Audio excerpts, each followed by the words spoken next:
Good morning, everyone. Again, it's time to turn to our staff observers in England, Germany, and Washington to hear their reports on latest developments here and abroad. On this, the 579th day of the war in Europe. Let's hear first from England. Will you go ahead, London?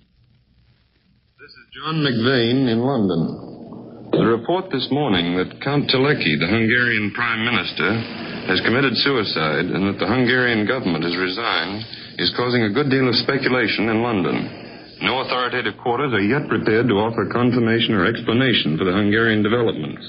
But observers who know the country well seem to believe that Telecki acted as he did because he could no longer stand the German pressure. One bomber was shot down by fighters into the Channel this morning. The Air Ministry says that there has been small-scale air activity over Britain this morning, but no details are yet available.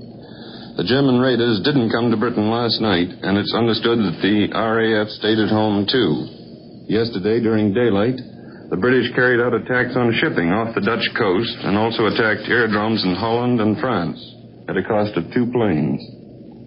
It is stated in London this morning that the Italians lost 178 planes in the Middle East during March.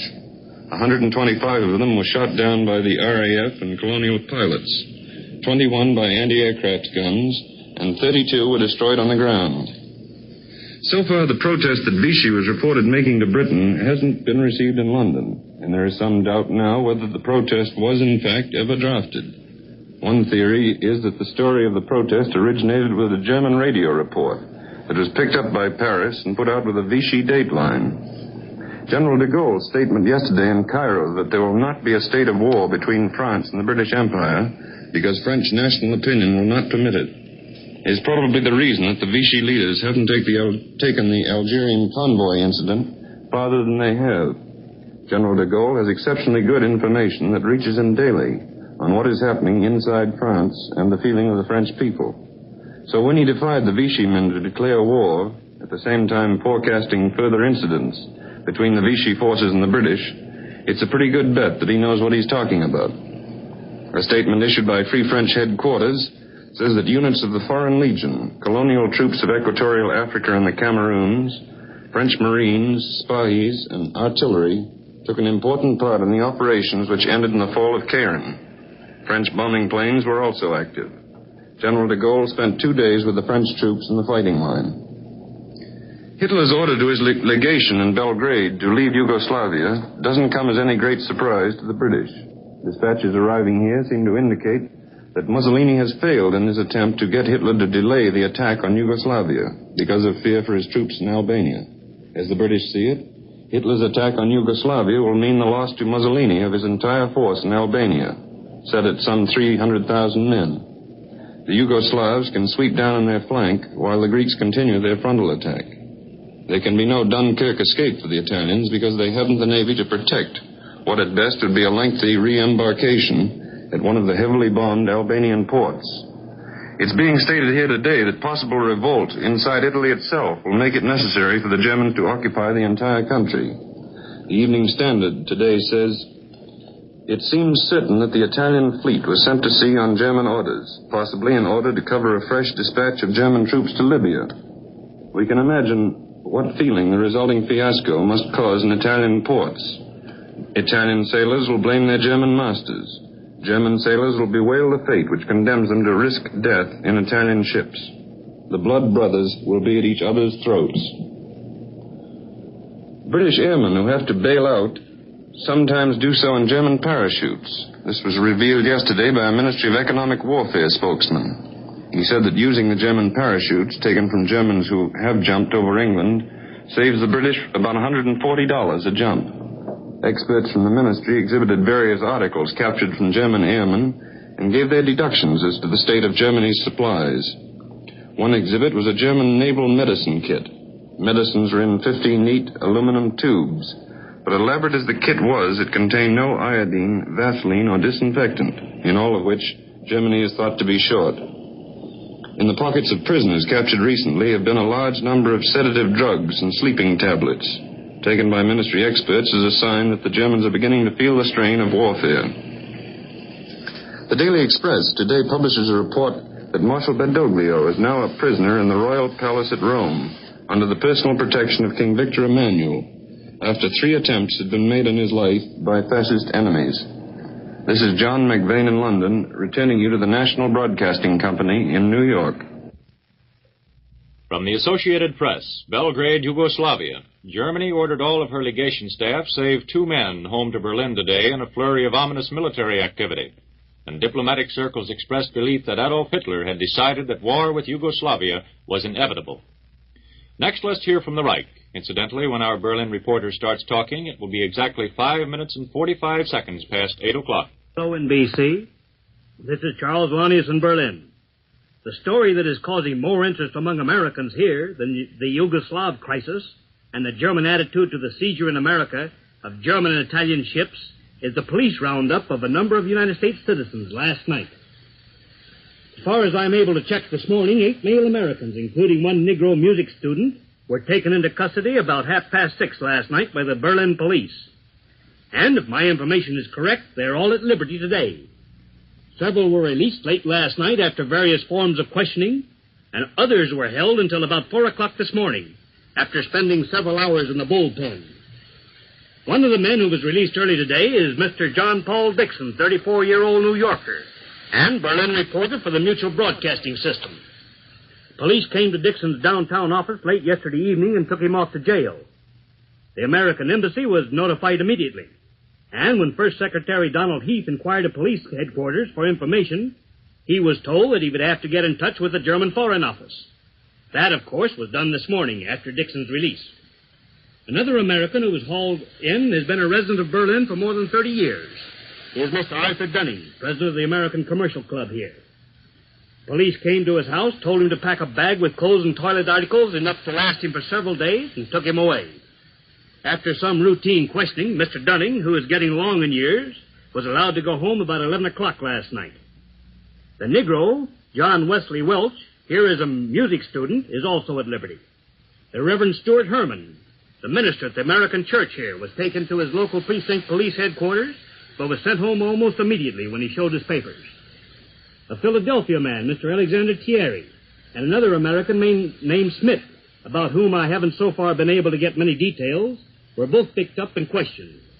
2 other Americans, whose names aren't available at present, but who are said to be students, had the same experience. Just what is at the bottom of the roundup is still somewhat of a mystery. I was told at the American Embassy this morning that no charges were made against any of the men. Evidently, they were simply taken in and questioned. According to the scanty stories they have to tell today, they were not mistreated in any way. On the Wilhelmstrasse this morning, nothing was said about the affair, but I understand further inquiries into the matter will be made at the Foreign Office. The Yugoslavian crisis is uppermost in the minds of Wilhelmstrasse officials. An authoritative source stressed 3 points this morning. The first was that the present Yugoslavian government is deliberately keeping the population of the country in ignorance of the actual facts. The second in importance in the German viewpoint is the anti-German activities of Yugoslavian diplomats abroad, both overseas and on the continent. This, it was said, is one of the most notable features of the crisis. Thirdly, in regard to the interference of outside powers, who, according to the Germans, have no interest in the region, it would seem here that this is not only supported by the present Yugoslav government, but is actually welcomed. In any case, it was said, such interference from countries which have no business agitating in that part of the world is not in accordance with the three-power pact. Nothing is known on the Wilhelmstrasse of a known which the Yugoslav government is said to have sent to the German government. But it's understood here that a cabinet meeting is being held in Belgrade, but no decision has been reached. In this connection, it was reiterated today that any decision on the crisis must come from Belgrade. Meanwhile, officials said, Germany is watching developments with great patience and forbearance. Today's Berlin press is filled with atrocity stories describing how the Germans were and still are being mistreated in Yugoslavia. Newspaper description of the rioting, which is said to have started 8 days ago, compares the disorder to that which preceded the Polish campaign. It said that Jews threw money to the mobs and bought alcohol for the Serbs to incite them against the Germans. The seizure of Italian and German ships by the United States came in for some bitter comment on the Wilhelmstrasse today. It was declared that Germany's protest to the United States would be made public soon, but not today. Regarding reports of further confiscations in a number of South American states, it was said officially that Germany would first settle with the United States. What to do about the South American countries involved will be decided later. The reports that the American authorities had taken over the ship to keep the crews from sabotaging them was described here as perfect nonsense. Any captain, an official asserted, has the right to scuttle his own ship, so long as he did not damage other vessels, especially when he has reason to believe that his boat is likely to fall in the hands of the enemy. This is Charles Lanius in Berlin. I now return you to NBC in New York. This is NBC in New York, and that's the news on the other side of the Atlantic this morning. We take you now to the nation's capital for Earl Godwin's report from our newsroom in Washington. Well, as entertaining as Charles Lanius is, the United States will not release those Axis ships, I'll bet. They may take them over and pay for them. That would be requisitioning. And they may not. I know that they spent many a long hour last night at the White House studying this thing. But the beleaguered democracies need ships the worst way. But what I really had to tell you is that the Congress of the United States is about to rear up and do something about strikes and about the costs of defense. Although the House started off its rampage with a 10-day vacation beginning this afternoon, nevertheless, the House leaves behind a double-barreled investigation into the progress of defense, and that means the strikes, too. Rarely has one heard so much criticism, spoken criticism, of the administration coming from both sides of the House as there was yesterday afternoon, all against strikes. The members are hearing from the parents of the boys at home, and there were demands in the House and in the Senate also for action now to get production started. One congressman says that red rebellion reigns at the Alice Chalmers strike in Michigan, and another views the Ford strike as a notable victory for Adolf Hitler. Incidentally, we learned today that the Ford labor troubles are dissolving and that there may be a sunrise out there within a day or two. So also the coal strike. Senators Byrd of Virginia, George of Georgia, Overton of Louisiana, and Connolly of Texas have come out flat for a federal curb against strikes. But labor, as represented by the CIO unions, does not see it that way at all and refuses, as they say, to be stampeded away from the picket lines and into the plant or factories or mines.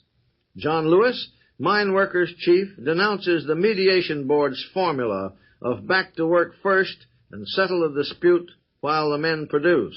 In this way, John Lewis, always a dramatic figure in any crisis, may lead his side into a position where it is Lewis versus Roosevelt, CIO versus the administration.